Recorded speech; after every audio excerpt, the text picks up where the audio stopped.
नमस्कार दोस्तों, astronomy picture of the day series में हम हाई रिजोल्यूशन एस्ट्रोनॉमी पिक्चर्स को शॉर्ट में समझने की कोशिश करते हैं। ये इमेजेस इतना कुछ बताती है कि इनको एक्सप्लेन करने की ज़रूरत पड़ती है। तो चलिए चलते हैं और समझते हैं आज की एस्ट्रोनॉमी पिक्चर को। हमारे सोलर सिस्टम के सूरज से 8वें और आखिरी ग्रह नेपच्यून को नज़दीकी से निरीक्षण करने वाला नासा का वोयेजर 2 स्पेसक्राफ्ट पहला और आखिरी था। 1989 में नासा के वोयेजर 2 स्पेसक्राफ्ट ने नेपच्यून ग्रह को बारीकी से ऑब्जर्व किया।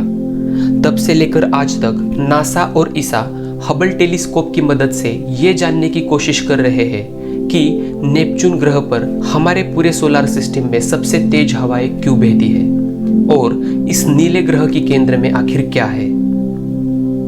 हबल टेलीस्कोप के वाइड एंगल कैमरा द्वारा ली गई ये इमेजेस नेपच्यून के अजीबोगरीब वातावरण की झलक दे रहे हैं। इसके साथ ही वे इस ग्रह की वातावरण की और असाधारण विशेषताओं को भी प्रकट करती है। आप सबसे पहली इमेज में एक डार्क स्पॉट देख सकते हैं। असल में ये एक बहुत ही बड़ा तूफान है। ये 2015 में हबल टेलीस्कोप द्वारा खोजा गया था। इसका नाम साउदर्न डार्क स्पॉट 2015 यानी कि SDS 2015 रखा गया है। अब तक ऐसे सिर्फ 5 तूफान नेपच्यून ग्रह पर देखे गए हैं। सितंबर 2015 से लेकर अक्टूबर 2017 तक इस तूफान का बारीकी से निरीक्षण किया गया और उससे ये साबित हुआ कि ये तूफान छोटा होता जा रहा है। इससे एक अंदाजा लगाया गया कि शुरुआत में ये तूफान इतना बड़ा रह चुका होगा कि इसमें 3 भारत देश आराम से समा सकते थे। नेपच्यून ग्रह पर आज तक जो 5 तूफान पाए गए हैं वे सभी एक दूसरे से बहुत ही अलग थे, लेकिन इन सभी तूफानों में एक समान विशेषता थी कि वे कुछ सालों बाद अपने आप ही नष्ट हो गए। नेपच्यून ग्रह की तुलना में जुपिटर ग्रह पर जो तूफान आते हैं वे बहुत ज्यादा समय तक टिकते हैं।